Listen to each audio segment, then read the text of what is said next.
Today I am in warm, sunny Florida, Orlando specifically, talking with my colleague and good friend Glen Ahlers, who is professor of law at Barry University here in Orlando. Glen Peter and I met many years ago when he was in Washington, D.C. at this cross-town school while I was there at American University. Glen Peter, until recently, actually had been here since 2002 here at Barry and was director of the law library, although more recently he has moved to the regular faculty, and now you are a regular teaching faculty member, but one with an interest in history of law libraries. As you mentioned, we were chatting. Glen Peter, as is sort of our custom in these things, could we begin by asking you a little bit about your life when you were young and today? Okay. Well, I was born and raised in New York, in the Bronx. I graduated high school on Long Island. And as a very young man, a good friend of mine and I left for Albuquerque, New Mexico. I was 18, 19 years old and went to seek our fortune out there. And growing up in New York was a wonderful, big family, 6 siblings and 7 children, and it was wonderful. Just time to get out. Went out to New Mexico and wound up getting college education there. So I sort of grew up in Albuquerque and moved around. We'll talk about jobs and all I had. And moved around a bit, and today I'm again a member of 7. I got 7 children that are in all sorts of places. From law school down to grammar school. Yes, you were mentioning several of them are college age, and Yes. one's in law school about to graduate. One's graduating So law it'll school. be a few years before they all get through school, and you can get that huge raise that we all like to get. We don't have to ask our boss about. That's right. It's like, stop paying tuition. Sweetie, you graduated and you're on your own. That's wonderful. Yes, looking forward to that. But obviously enjoying. People say, how do you do it with so many children? But they keep me young. You vicariously get to live through them, experience through them, and it's wonderful. And life here at Barry is terrific. I've been here 12 years, and I like Florida. You know, some people say, well, Florida's hot. Well, sure it is, but I've been all over, and it gets hot in the summertime everywhere. And how people did it without air conditioning years ago, I don't know. Well, they used to say that about D.C., and we both were there at various Exactly. points. Same thing, but air conditioning cures a lot of that problem. It sure does. And you got air-conditioned office, air-conditioned home, air-conditioned car, you got a pool in the backyard, you got the beach down the... Now, in some cities, such as Houston, they have air-conditioned connections between buildings under the street, as I remember in Houston, at least when I was there a long time ago. That's a hot city.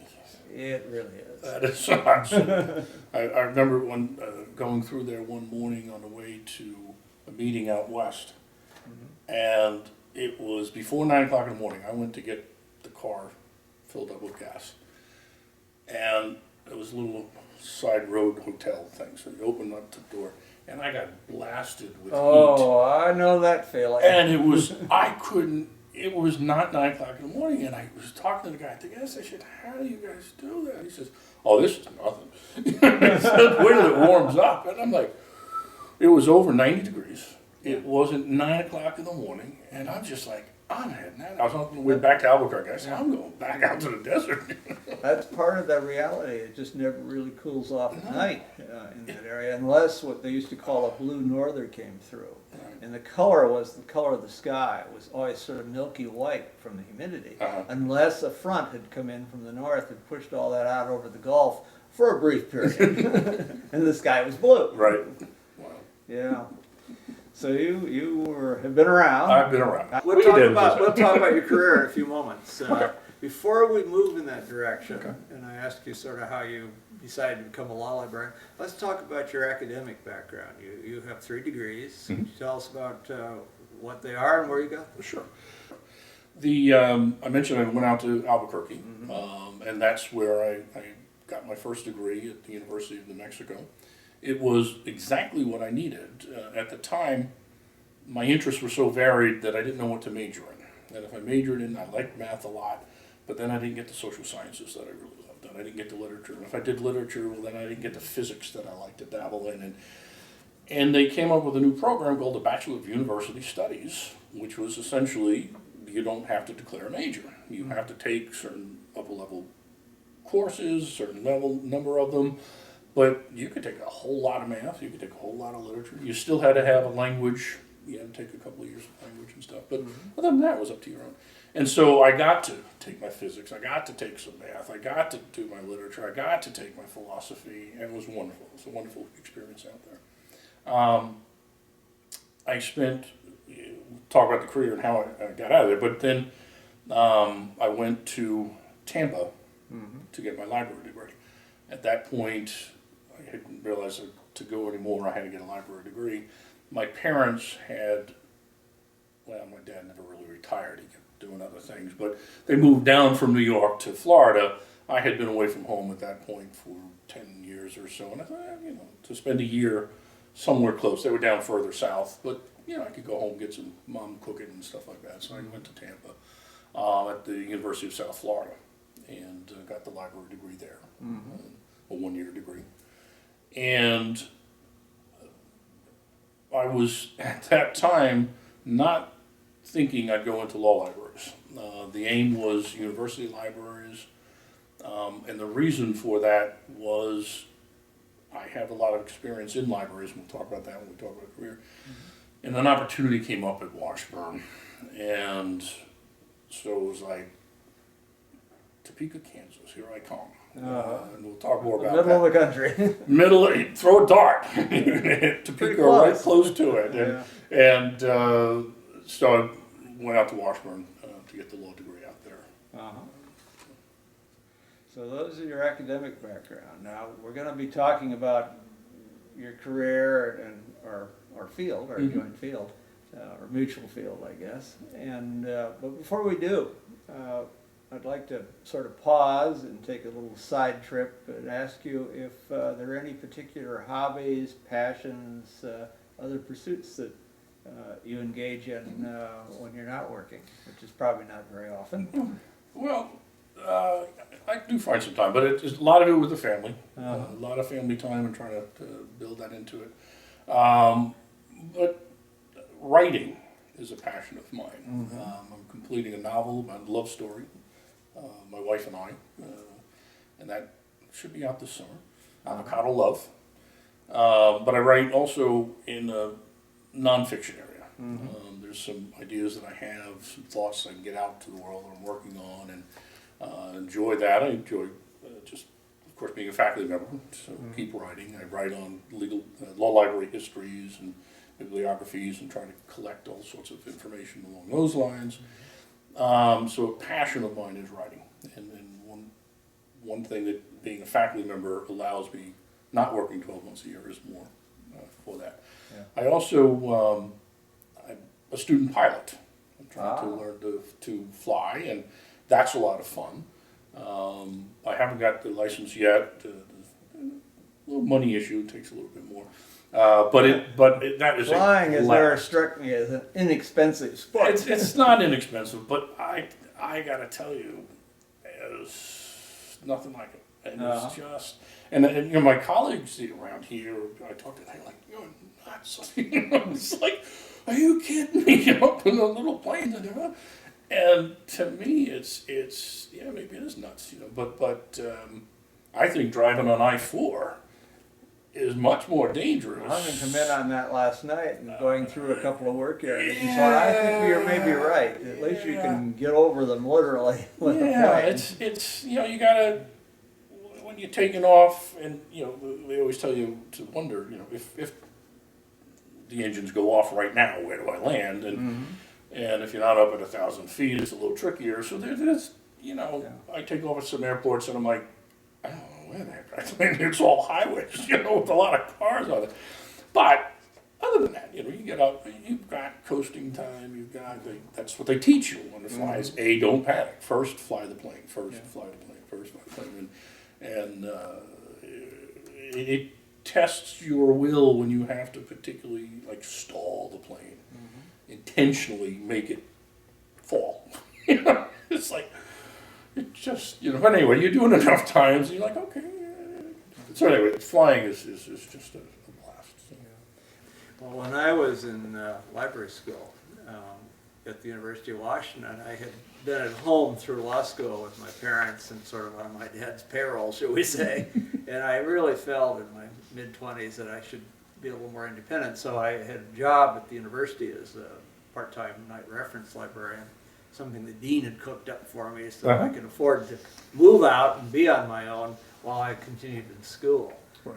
He was, Dean Tunks was one of the people who sort of convinced me that this might be the career I should consider when I was in my law school work, and I'd been working in the library for a while, and he thought, you know, as a dean, he knew there was a shortage of librarians, and he thought that I might want to consider it, and I did. So I ended up in an apartment near the campus. Well, my next door neighbor was a private pilot. And one time he invited me to go with him up in the small plane, and I've never enjoyed seeing this area around Seattle like that. I mean, we were over the water at Puget Sound, and you could look down and see the ships. You could see actually some of the shoals along near the shore. It was a fantastic experience. So I can appreciate when you say that being up there is very special. I think that not your exact terms, but I think that's what you were saying. It is, and I have colleagues that have it, and one of the great things is when you go visit a city, you can rent a plane, and you can go see the city like no one else is going to see the city, and it's like, I look forward to that. I suppose it isn't practical, but you know, another thing, you could rent a plane and fly to the city. Then I will fly and visit family and take it. That way, if you take people along, actually, I'm told, can be less expensive than flying everybody commercially. I had a physician in D.C. who had a summer place in New York State, and he was a private pilot, and that's exactly how they would go back and forth. He said it was actually less expensive than flying up, and they didn't want to drive in the car. It was just a little too far, he thought. So it worked. Well, even though I'm enjoying hearing about all your other pursuits now, and I brought that up, so I have to blame myself. Actually, I'm delighted to hear this. Could we start talking about your specific career?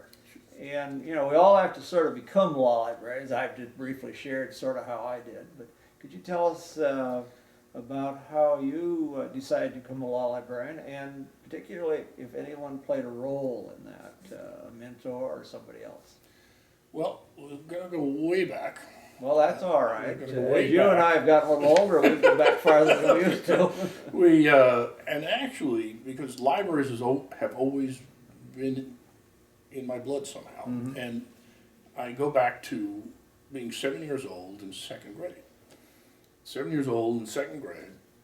And this was pointed out to me by one of my older sisters. I never used to go back that far, but she said, "You know how long you've been at this?" And at that time in my grammar school, we didn't have a library, but we had a lady that came by with a book cart once a week, and you took books down, turned books in. And the books were in Dewey Decimal's number system. Oh, I remember that. And I like numbers and stuff, so I used to help her put the books back on the cart, because none of the other boys and girls could handle the system or wanted to or whatever, but she let me help her with the books. So I started in grammar school and libraries. I worked in my junior high school library, my high school library, my town public library when I was in high school. I worked in my college libraries, and then eventually wound up in law library. So I'm now, fast forward to the University of New Mexico, as an undergraduate. My work-study job is in the university. A wonderful experience with people because they really mentored me. They worked with me. I worked in the reference department, and if we had a biology reference question, then you never use biology abstract. Come on over here, and they'd work with me so that I learned how to use biology abstract or chem abstracts, and on and on and on.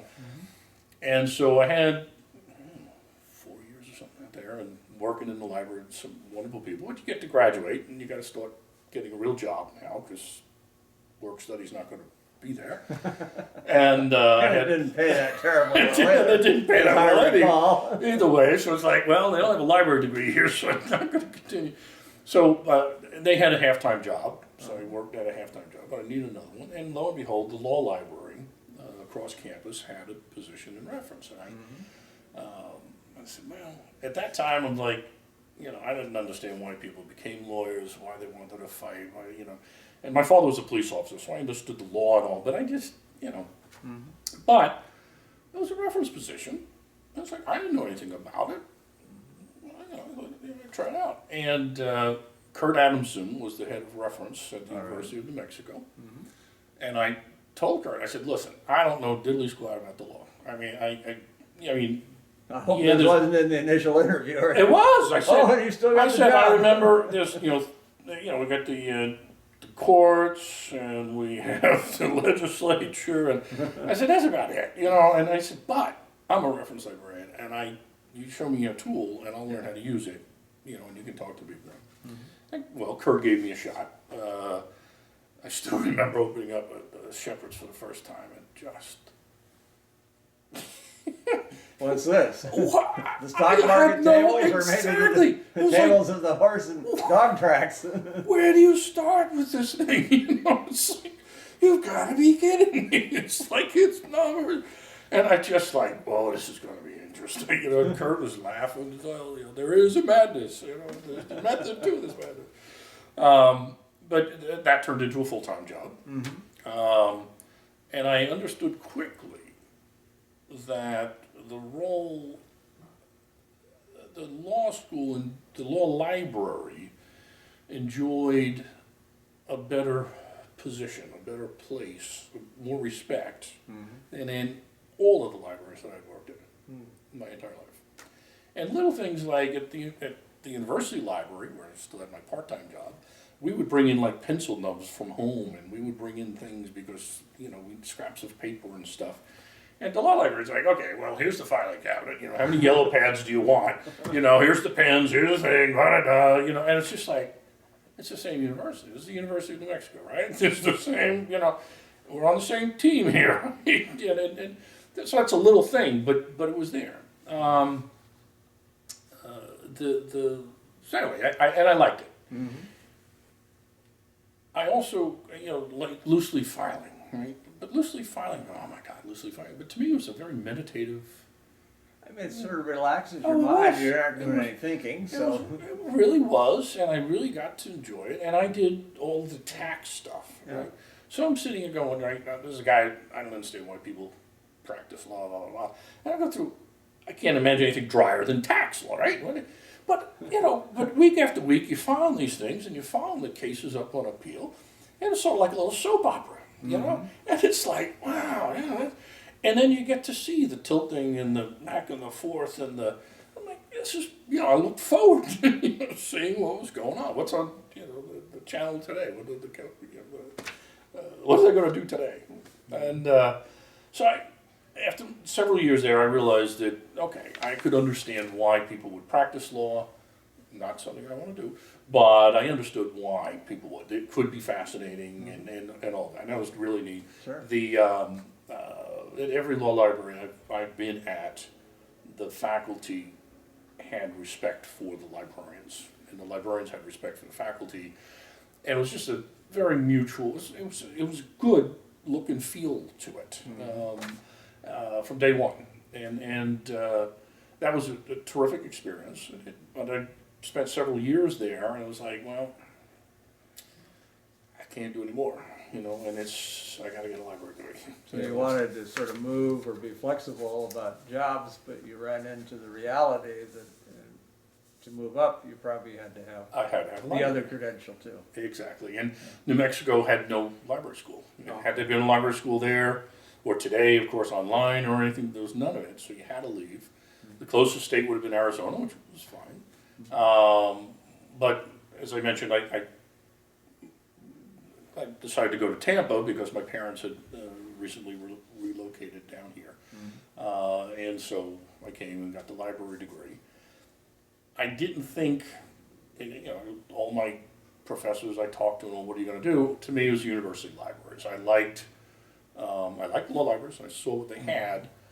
But I would have to put on hold my library experience. I didn't see, you know, going to law school for 3 years, like, okay, you've been a librarian, stop it, go to law school. Oh, now you want to be a librarian again. And it didn't sit well, and I didn't think it would, I just didn't see it working.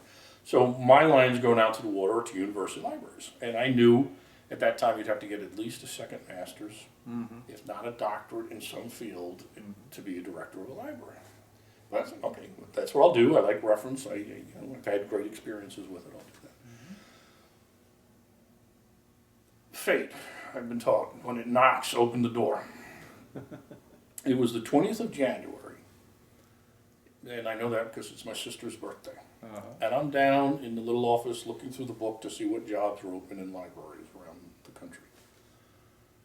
And I'm looking through it, and this one comes up from Washburn University of Topeka, Kansas. And it's like, well, we want you to be a law librarian, but you have to go to law school. Well, at least they had one of those. It wasn't called a fellowship program, but it was, you know, we want you part-time, but you have to go to law school. I'm like, well, that's what I've said I couldn't do, and these people are saying, and it's like, you know, what are they looking for? And I'm looking at my resume, and I'm looking at what they're looking for. I'm like, that's me. It's like, that's me. And I'm like, oh yeah, but this was January 20th, so, you know, the law schools, they're accepting people back in the fall. It's probably too late. Well, we check applications up until the Ides of March. Okay. I know that. You're ahead of that. That's my birthday. Uh-huh. The Ides of March, my sister's birthday, my birthday. I'm like, okay. I said, oh. Then there's going to be that LSAT thing. There's probably no LSAT now because everybody in the fall and in the summer. So I was like, quick, you know, and there was no internet to go and find out LSAT. It's phone calls and look it up. And last day to apply for the spring LSAT was January 20th, the day I'm sitting on. Oh, and no internet. No internet, no nothing, but, you know, so it's like, so I can apply for it today. I can sit down, da-da-da-da-da. So it was fate, is all I can tell you. And obviously I got the job. I did get into Washburn to go to law school, and it took me a little longer. I spent 4 years instead of 3 years to do it because I got out there and I went full-time. It started part-time. I went full-time. So I was working full-time, going to law school full-time enough to keep loans at bay. And by the way, I have to thank the AALL not only for a terrific career and what it's meant for me, but they did help me with scholarships for library school, and they did help me with scholarships for law school. Which that's a really helped out. Wonderful feature that we've been able to have in the association. One time I was involved on the committee that worked on those and raising the funds from various publishers. And that was its own reward too. I mean, they were very generous, and right. we were able to turn around and put the money to good use. At least, I think in your case, and a few others. I was last year. I was interviewing somebody at a school, and one of the other librarians came into the room who had entered the profession back when I was on that committee. And lo and behold, she had been one of the people that we'd given a scholarship to all that way back, and she remembered, and, you know, remembered that I'd been part of it, I guess. And it was a nice encounter. Yeah. Yeah.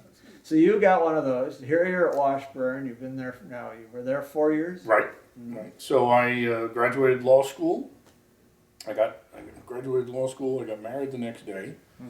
My whole family came out. We had a great time. I started practicing. I started studying for the Kansas bar, which I took in July. In the meantime, I went to AALL and met up with Tom Steele. All right. Yeah, remember Tom? Tom Steele, actually, I had met up a couple of years earlier. That's a good story. My first AALL would have been 1980, I'm going to guess, 2 or 3.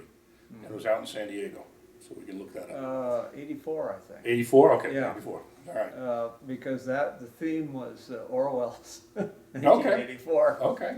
Okay. Yeah. And it was funny. I was sharing a room with Kurt Adamson, Uh-huh. right? And I get to the room, and I've known Kurt for my years out in Mexico, and I walk in the room, and there's like ashtrays all over the place, cigarette butts, and I'm like, Kurt doesn't smoke. You know, so I'm like tiptoeing, and I look at the suitcases, a T Steel. And I'm like, well, that ain't Kurt, you know. So I like back my way out of the door, and I go back to the desk, and I say, I think there's a mistake, you know.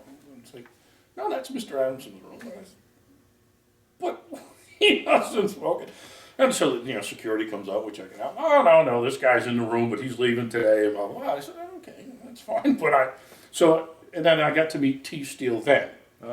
Lo and behold, I go to AA during, that would have been 1987 in Chicago. And in the back of the bus on the way to the ball game, there's T. Steele. Old Tom. There he is. Pops up in strange places. He's just, there's Tom, and just, you know, holding down the fort, as Tom could do. And Tom says, you know, well, you just graduated. You gotta come work for me. I gotta. What's this? Oh yeah. Like, you know, oh, I'm serious. Just when you needed a job to fall in your lap. How convenient. So I was like, okay, you know. So when I should have been studying for the bar, I was running around interviewing and at Wake Forest, and I did pass the Kansas bar to become an attorney. That's good. I did. It worked, and I know you didn't want to take it ever again if you could avoid it. No. I wanted to get that one past me. It was nice to have it done. But I did go on to work with Tom. Now the fun thing about working at Washburn was John Christensen, who's still there. Yes. And Tom and John were both Merskiats. Okay. They both worked for Roy. Uh-huh. So I got to know Roy sort of as a grandfather in the profession. We used to joke. Yeah. You know, Grandpa. Well, he was quite a luminary And- and a wonderful mentor to people. Scary a bit, but... Scary and hairy sometimes, but Yeah. I got to see him as you would see a grandfather. I got to see him at dinners where he could tell stories. Yes. And I got to see him where he did take care of people. And I understand he really looked out for people in all sorts of ways. Somebody, I think off camera in one of these conversations a while back, was telling me about Roy, somebody had gotten sick. And he was so genuinely concerned. It was so obvious and helping and so on. It was a side of him that, we generally didn't get to see. you generally don't get to see him. And when he's in his professional role, he's in his professional role. Yeah. And that could be strict, that could be stern, that could be, and there are stories about Roy all over. But I got to see him and I got to know him through two folks that knew him very well. And it was very interesting because I think it's fair to say Tom's experience and John's experience with Roy was very different. And so what they brought to the table from Roy was very different. And it was neat for me that I never directly worked for Roy, but I got to know him very well. I worked with him in Scribes for many years. Whenever he came to town, and we always got together, and so that was kind of neat. So we're at Wake Forest with Tom Steele. All right. And I was about 3-4 years there. That was, start naming my children. First son was born in North Carolina. So, The things that help you put things into perspective, huh? it's like, let's go back. The one who's graduating from law school in a couple of weeks was born in Winston-Salem. Spent a couple of years there and decided I wanted to start directing. Tom was going to be there for a long time and was indeed there for a long time. I wanted to test the waters. At that time, DC School of Law was looking for someone. It was a new law school, some people would say Antioch Revised, but it really wasn't Antioch Revised, but a new law school. Well, it originated sort of Right. involved out of the the collection. old Antioch School. A lot of the collection was a lot of the catalog was, one of the fun things getting there was to realize that the collection and the catalog really didn't match very well. Didn't match Are up. you sure? Yeah, there's a couple of books in here that you had on the shelf, but anyway, that was kind of fun. But I did get a chance to get my first directorship at DC. That's where That's you and I where you really and I met. connected, Yeah. and I still remember, as I told you in the email, I still remember, going to meet you that day, and you waiting at the top of the metro That's when right. I came out. And then up you came on the escalator, Yep. when they still worked. When they still worked. That's right. That's right. So DC School of Law was neat because it really was building the library from the ground up. There were books, there were great staff, but it needed to be built. Like I said, the collection and the thing. So it was really collection development. It was catalog, getting III in it. We used Innovative. Developing the staff, and the school itself was brand new. So it was playing part with the curriculum and helping out and working with people. I had a brand new law school. It was it was exciting because one of my favorite child's book is The Little Engine That Could. All right. And we describe ourselves as the little engine that could. It's like, we think we can, we think we can, we think we can. And we just kept working at it. And with hilarity some days and tears some days or whatever. But it was a marvelous experience to work with people that are trying to accomplish something. Yeah. And it was neat. And I'm proud of what we got there. And they're now fully accredited and all that good stuff. Well, that's true. Yeah. Indeed, yesterday I was talking to colleagues at another school here in Florida, and one of the colleagues of the person I was talking to, who was the director, came by and was introduced. She had been a law student at American University, but after I had retired, so she's more recent. But she mentioned, I don't know, we got into a discussion of how we used to let each other's students come and use Right. facilities. Right. And there were problems at finals about that sort of thing with the students sometimes, but it really, we thought, helped. And she said that when she was a law student, she went over to DC School of Law, which is now near American University. Right. On the Van Ness campus. Right. And Howard Law School is right there too. Right there too. Right. So the students do. She said I wanted to go to some place where people wouldn't come Didn't know along me. that I knew and talk to me and interrupt my studies. And so that's how I did it. Yep. Yeah. So we were, we had that when you and I were running those places. Yeah, yep. That was neat. It was a neat experience. At DC with that maybe New York's the financial capital of the world, or London and New York, but DC's got to be one of the information capitals with all that's going on there, and just the heft of it and the joy. I used to, back in the days when, if you can imagine, the National Reporter System having value. Literally, took up so much space and resources. Well, but law firms were beginning to realize that before Oh, yeah. law schools did, right? Well, And so they were beginning to downsize because of the square foot cost, yeah. and they would donate, but there were still enough people that would want them. And we made money for the law school by, law firm A would call up and say, we have the Atlantic Second, do you want a full crisp, open the book, crack, Sure. Because I know someone else was looking for Atlantic Second. And I had a moving company that would pick it up from the law firm, deliver it there, and take the check and give it to the dean.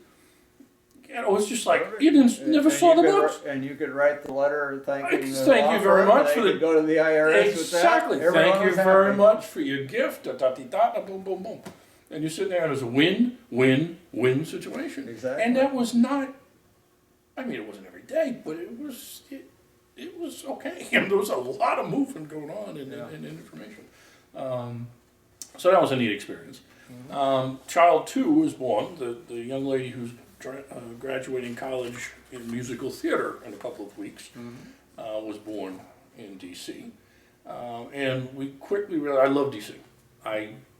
It is a wonderful, wonderful city. It's got a southern charm to it. People are helpful because maybe because tourism is so big, but you ask somebody for directions, whatever, they give it to People you. were very friendly. Very friendly. The transportation is wonderful. But it's not a place, I think if you're single or you're married without children, it's a great place. But if you're starting a family, to 10:30 at night to run out for a gallon of milk, a loaf of bread, and a dozen eggs, and you go to a local Giant and there's 23 lines open with 25 people in each line, it's a grind to it. So we decided, well, we got to do something else. For our viewers who don't know what Giant is, it's a big supermarket. The big supermarket in that region. Yeah. Yeah, and But I remember those. They were always crowded. yeah. And all hours of the day, it's like, when do you people sleep? And having moved away from there a few years back, I discovered they were really probably rather expensive too.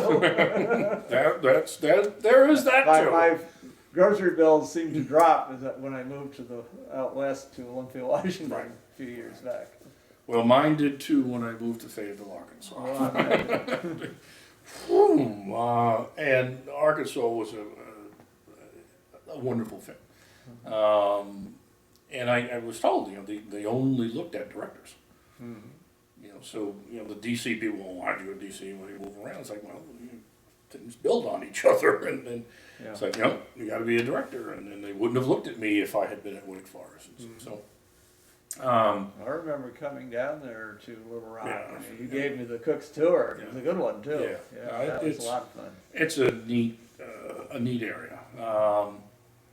Spent 10 years. I thought I'd spend 5. I promised my wife that we had moved from from Kansas, North Carolina, I said, all right, well, we'll spend 5 years. We'll spend 5, and wound up spending 10. Wonderful. Len Strickland was the dean. Oh, I remember Len. He's yeah. a super dean. He From everything I was- ever knew about him. Long-time dean. Yeah. He was. Some people built to be a dean. He was. Yeah. And it was. We had a terrific working relationship. We did not always agree, but I was always heard, and that's all I ever asked. It's like, Well, I mean, you're the captain of the there's ship. inherent differences of what you're both Exactly. basically represent. You have a very focused library representation, which is your job, and then he has to look, obviously, at a broader amount. Of course, you're not going to always agree, or if you do, one of the other of you isn't doing the job right. Doing the job right. Well, that's exactly what it was. But Yeah. but I was always heard, and I always felt that I was heard, and I told him, I said, you're the captain of the ship. You want to go left, that's fine. I can tell you, I think we should go right. But it's okay. It doesn't matter to me because that's at your level. And that was a good working relationship with him, and it never got personal. We remain good friends to this day. And we could disagree on some things, but it was wonderful to have that environment. And there was a lot of fun there. It was an old school director there. There was a little turmoil when I came in. And so it was kind of, had to calm some things down, and that worked out very nicely. A terrific staff. I've been blessed with terrific staff. And when I hire people, the most important thing for me was to make sure that they fit in with the team I have. And I'll tell people that. I think that's very important. It's like, you're in that chair talking to me about this job because you have the skills. If you, Being the director is difficult enough, but think of it, if you don't have the support of the people with whom you work, I mean, you'd be dead in the water. no, you would be. And if everybody's paddling in different directions, you're not getting anything done. And so you need to fill in the team and make sure that the person works with the team, and that's the trick. So, well, how do you get it done? I'm not doing the work. I'm not doing the cataloging. I'm not doing the acquisition. I mean, I do some of that. And I'm not working the circ desk. I'm not doing reference anymore. But you get the right people to do it. So it's the team that does it. Yeah. And then that's the trick. Because if anything goes wrong, then Oh, yeah, you no, are it's the my responsible party. It is. I am the responsible party. That's Sure. exactly right. But I want to trust people that are responsible to. So you had some pretty good people at DC too, the School of Law, as I remember. I remember meeting a number of your Oh, yeah. colleagues. Oh, They were all first-class folks. They were absolutely. Yeah. Mike Pettit came over to join me, Yeah. and he was there for a while. And he later came to work for us Yeah. as our cataloger. Yeah, I've always had, terrific staff. Mm-hmm. It's just, and that's part of the joy too of what we do is our colleagues. Mm-hmm. As I tell people, it's like, I'm never going to have enough money to pay you, your value. It's just like the budgets, then they're not here in law school. You want to become an entrepreneur and get wealthy, you're not doing this for a living. Go work on Wall Street. Exactly. Go somewhere else because it ain't going to work. But what I can promise you is that you'll work in an environment that you'll enjoy. Mm-hmm. And most people, I would say, don't get an opportunity to do that. Mm-hmm. And we do. Yeah. And you'll work with people, even if they're not your best buddies, they're going to be people that you're going to like to see in the morning. They're not going to be people that you're going to have to avoid. There's not going to be anybody stabbing anybody in the back. That we won't have. And that's a value. So it's not in the paycheck, but you come to work going, yeah, I want to go to work. I like these people. Yeah, you enjoy what you do, partly because the environment in which you're doing it is supportive. Right. In the right positive sense of that term. Right. And that's what it is, and that's what I found in law libraries I mentioned earlier. There's a respect there. Yeah. I know we worked hard, long hours and everything, just like one does in so many fields, and especially the legal field of the more traditional practice. But it was something you sort of wanted to do because everyone was pulling their weight. Right. Right. Well, and part of the importance to me of the law degree, taking the bar exam, writing books, writing articles, much of that. I mean, I like to write. I really do. It's a passion of mine now.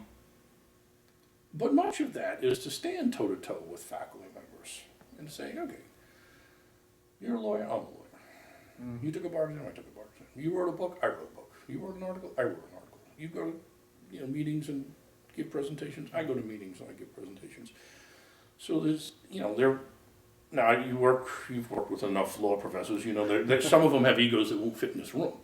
I mean, they won't fit through the door. They're there.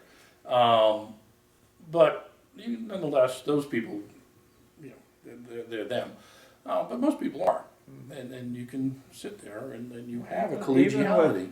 Those people, you can often develop the rapport. Yes, you have can. to work a little harder, perhaps, Right. but they want basically to get along, most Yeah. of them, and they discover at some point that you really can do them some real favors, or not. Exactly. Yes. Yes, or not. I had one guy on the faculty, I don't put him in this category, but he was a young faculty member. We were refurbishing faculty offices with new furniture. And he liked to sit in a recliner chair and read. And he asked me one time if there was any way to get a recliner chair. Well, now this was not the customary mix of faculty office furniture, but I knew enough about how to work the rules that he got that chair. He always remembered that There you go. arranged for it. It's good to have friends. The university had already said they'd buy furniture. There would have been a chair on the side. This just happened to be a slightly fancier version than perhaps most of his colleagues had. And the interesting thing was I never heard any flack from anybody else about it. That, why didn't I get one of those chairs? Yep. I used to know the rules and how to play with it. I used to make a study of the rules because it was part of our job to figure out how to get resources legitimately. Yeah, no. That's exactly right. And one of the early discussions with Len Strickman, the University of Arkansas, they never had a budget. The library never had a budget, and I it just didn't make sense to me. I said, "What do you mean you don't have a budget?" Well, we don't have a budget. I mean, what do you need? And I'm like, so you got a big pot in here, and I come to you, and I said, no, Len, that's not going to work. It's like, I can't do it. I can't plan. I can't, the staff was going to want to do this. They want to do that. And I'm like, I don't know.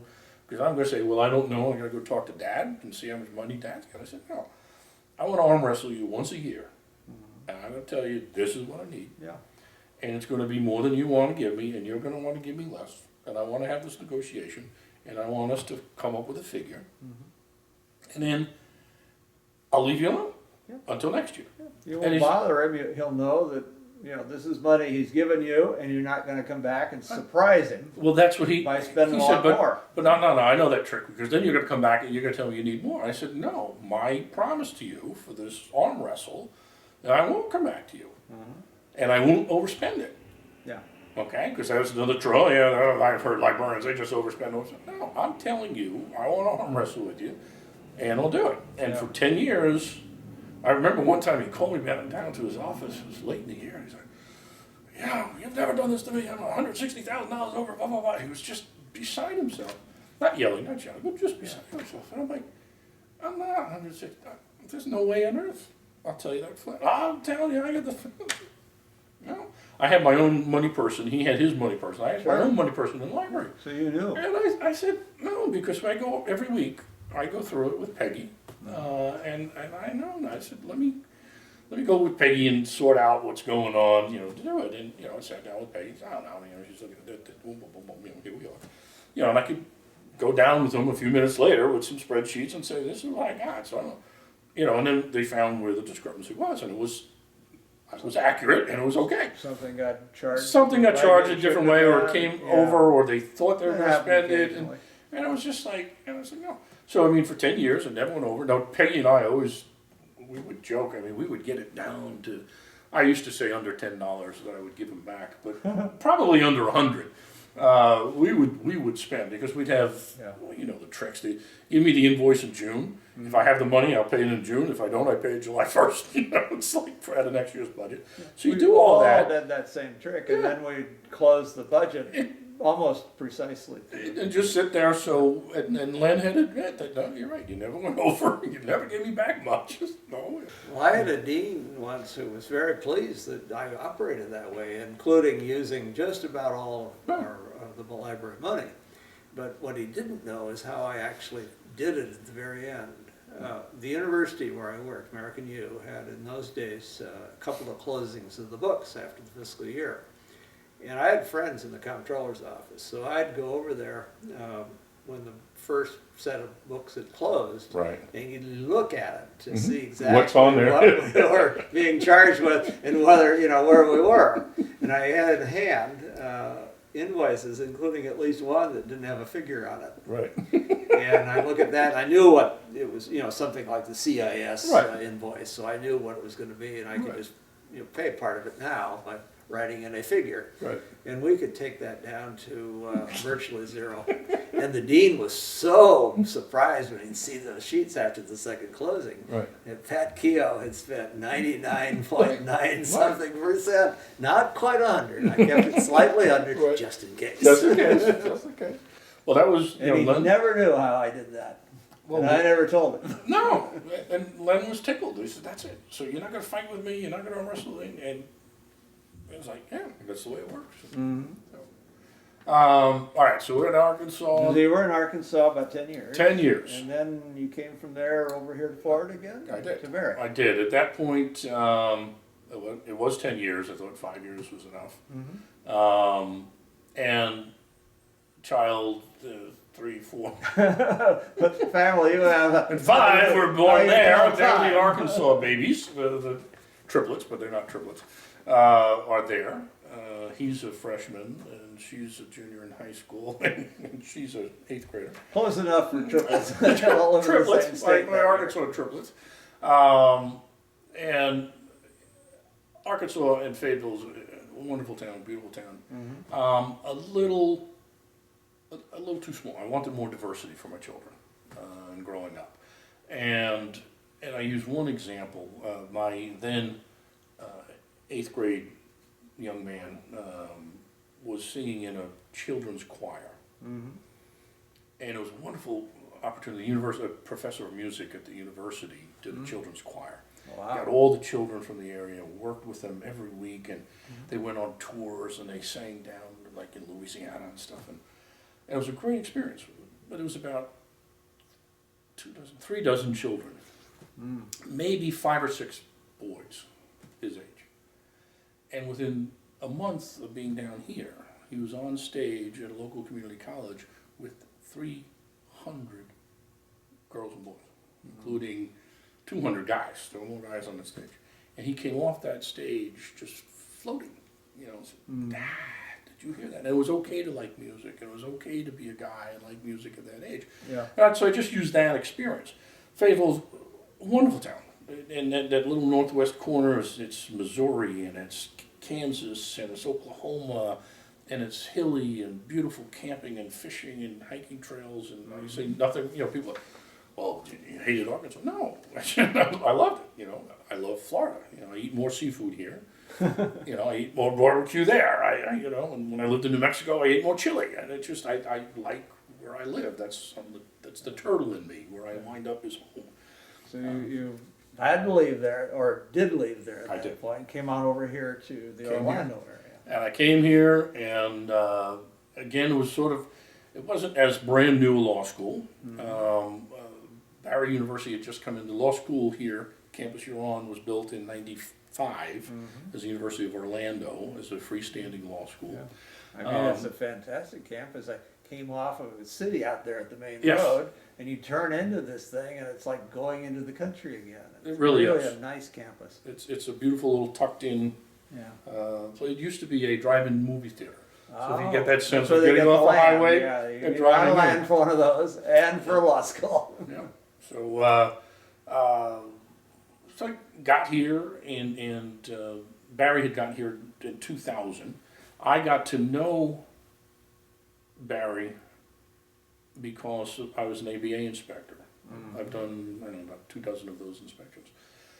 In 2000, let's see, it would have been 2000 and the year 2001, 2 years back to back, I visited here as an ABA inspector. I was here 2001 when the planes hit the towers, the Twin Towers. in New Oh, York, you September were actually 11th. here I was physically here. at this place. Yeah. People came in saying, "You got to watch the news." You know, planes hit the towers. So I remember exactly. You know, where were you all you? got through the inspection without Well, that it activity. was fortunate for me because, as you know, they grounded air travel. Yes. That was our last day on campus. I know. I was fortunate because I rented a car. I was going to drive to go see my parents over in Sarasota.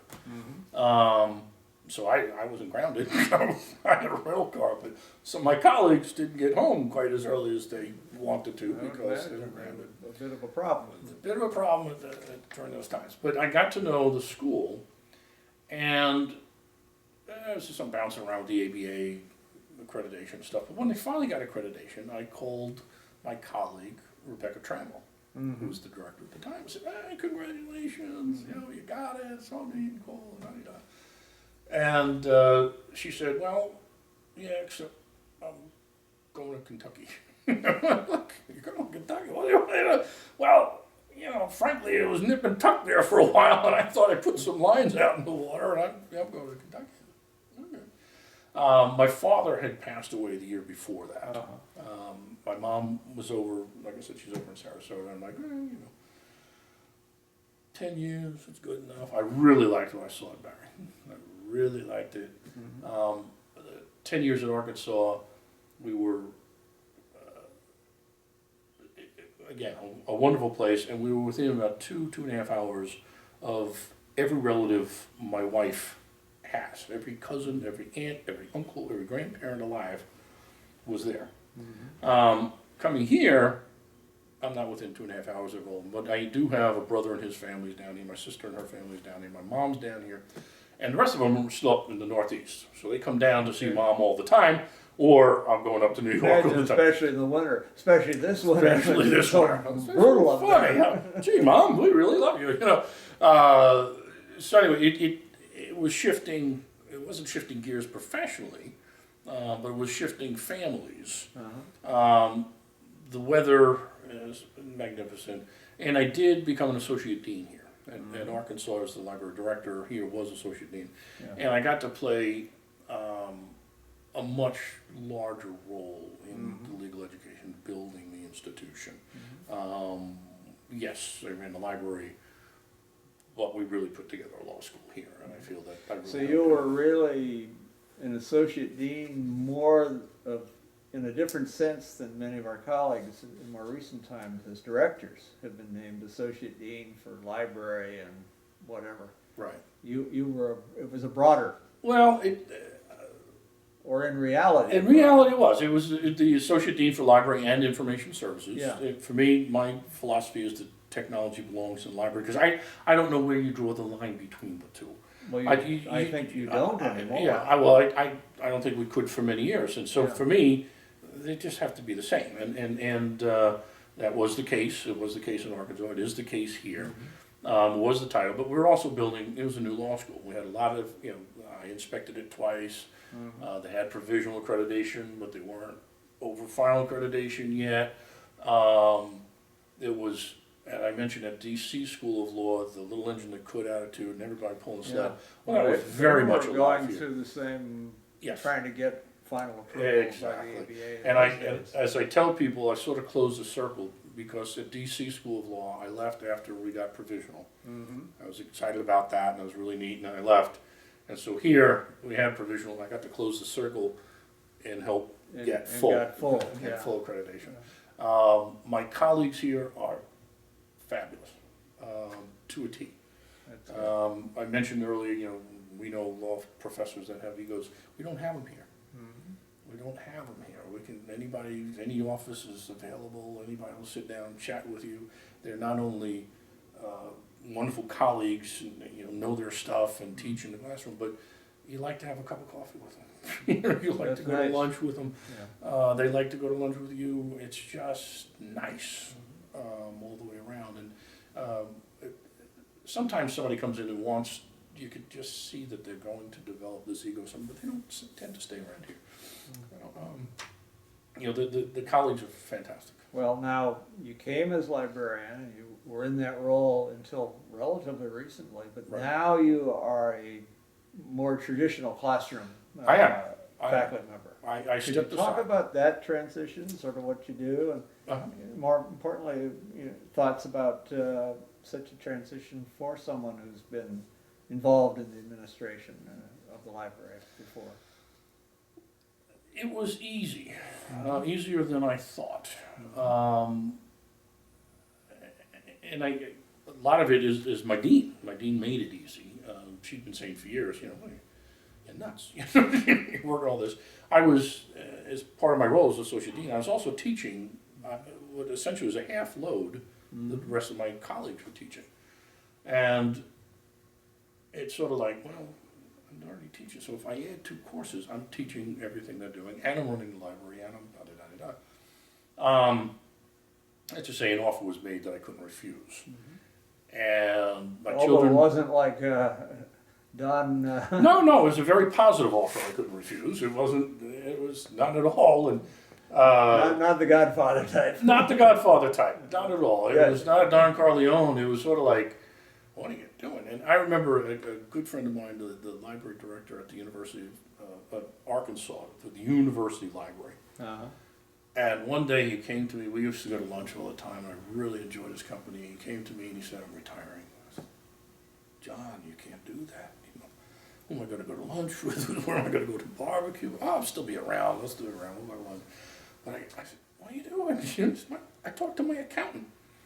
And my accountant's telling me, the money I'm making, it's like, I got to get out now. I could work for the library if they want to, hire me part-time, but I don't have to. And the tax cut and everything else, it's like there's really going to be no difference in the pay if I just retire now and start thinking. And it's like, why am I working full-time? Because I want to? Well, I can volunteer when I want to, and I can volunteer if and when I want to, and on Monday morning, if I don't want to, I won't. I just remember that conversation with him. Well, it was sort of like that. I'm sitting there going, well, I'm teaching half-time anyway, but if I pick up 2 more courses, let me see, 52 weekends of the year become mine. 52 weekends. No, library's not open. This is Forgot about grading papers and that sort of thing. 52 weekends of mine. Let me figure out. Look, we work 2 13-week semesters, 26 weeks. My last count is 52 weeks in a year. It doesn't quite add up to 52, does it? And sure there's grading, which is not fun, and sure there's, but I love to teach. I love to be in the classroom, and I have a great time with it. And it's like, so I get to do more of that, and I get to see more of my children. My children, no matter how many times my parents and grandparents would tell you how fast they grow up, and you know how fast they grow up, they still grow up faster than you think they grow up. You probably Well, know I what I'm remember talking how about. quickly that seemed to happen. And so they're growing Now up I'm in front working of on my the eyes. next generation. But Yeah, that's right. You're working on grandchildren, and it's like, I'm like, you know what? It's time. And the dean made it easy. The transition was easy. We still lament. My dean here is fabulous, Letitia. Yes, she's just incredible. And we miss the time that we spent together, figuring stuff out and working on things and laughing about things. So we miss that camaraderie. But it's well, you said earlier that you enjoy writing, Right. and now you must have more opportunities. I do. Time for that, especially summers. yes, exactly. When Right. in the old days you were here working, running the library. Well, it was, and last summer I got to do. We have a summer abroad program, so I got to teach in Spain for a month. I couldn't do that when I was in the library. That must have been a very interesting experience. Incredible! It was just a remarkable experience to get to do. So you get to do different things, and I left on a high. I mean, I my staff. I still go into the library, and how you doing? Blah, blah, blah, blah, blah. And so much so that when I did step aside, we hired somebody. That person left. I stepped back in for about 10 months to Yeah, to I hire somebody remember else. when I first approached you about talking to me today. You were Right. still involved with the library, sort of temporarily. Right, and yeah, but my staff was like, oh, come on, we don't have to do another search. You can just come back. It's like, come on. The dean's The like, devil may know, huh? the dean's like, the spot's still open. You can, because she put me on the chair. The last time there was been some internal candidates, so we thought it was best that I have nothing to do with the search other than a vote on the faculty. So I stayed away from the last time. This time, she put me as the chair, and she said, now, if you don't want to chair this committee, there's one real way you could do it. You can shortcut. The door is always open. You're also now a tenured faculty member. You could have said no. Right. Well, I was tenured. I came here tenured. So Yeah, I came. But anyway, so my colleagues were all saying, Glen, so that's nice to know. It wasn't like, oh God, he's not coming back. So I went out on a high, and that was good. Well, it sounds like teaching is sort of in your blood, always was, and as it is with many of us. And yet now you're doing it sort of on a full-time basis, such as full-time teaching is in academic at this level. Right. Let's talk a little bit about some of the things you've done outside of the institution. You've been involved in association leadership positions of various sorts, and rather than my trying to recite them here from memory or from my notes, I'm going to just ask you to talk a little bit about some of those.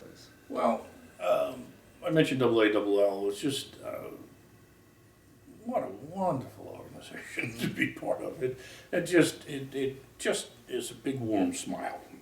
To the colleagues, talk about how wonderful the colleagues that you work with day to day, but the colleagues you get to work with year to year, and then you get to see at meetings, and you go into committee meetings together, or you try to shape this or you shape that, and it's just. And you've been on a number of committees, chaired a few over the years. Well, the AALL committees, education committees, and grants committees, and scholarship committees, help us develop next year's program committees. I got to also be president of a couple of regional associations, Yeah, I which is kind noticed of that fun. in your background. You were president of the Southwestern Association Law Libraries. I guess when you were in Arkansas? I was in Arkansas, and Mall also. Yeah, Because Mall and sort of splits over. Southeastern Association and the Mid-American Right. Consortium. So you've sort of branched out into several. I did. When I was at Wake Forest, it was the Southeastern, and I got involved with the consortium of law schools in the Southeastern, and then just was having a great time there. I left, Wake sort of left that behind, but at Arkansas, Arkansas was busy with both Mid-America and the Southwestern Association. So I got involved with both of those groups, and at a time, I just really enjoyed the heck out of it. Mall, I did more at obviously Topeka, John Christensen, and getting involved there. I did the Mall newsletter, and worked with the consortium there, became the president there. In Arkansas, replicate that and doing it in the Southwestern Association, and it's kind of fun to say, well, it's president of this, president of that, and but just the colleagues that you get to work with to work on the committees and put programs together, and what is it today that we think we ought to be doing, and what message is it that we want to deliver to deans? What do we want deans to know? And you know what? When's the last time we heard a dean tell us what they want? Maybe we have a conversation with deans to tell us what we're doing right or not, or what they could use or not, to get a chance to work with the ABA on site inspection teams. I love it.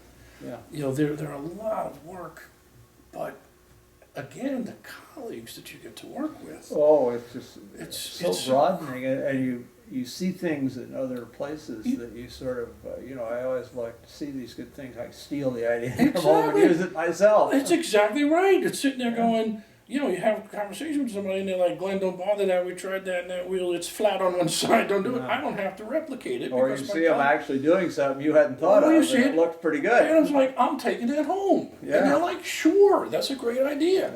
Yeah. And it's incredible. And then you have lunches and dinners with deans and state Supreme Court justices and presidents of state bar associations and university presidents.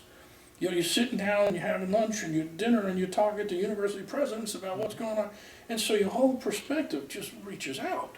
Yeah. And you get to see little schools like Barry, you get to see big schools like Chicago, Kent, you get to see, university-based Georgetowns, you get to see, Catholic-based, and you get to see all over the place. You go to I was at Fayetteville, Arkansas, but Fayetteville, North Carolina is a real little tiny place.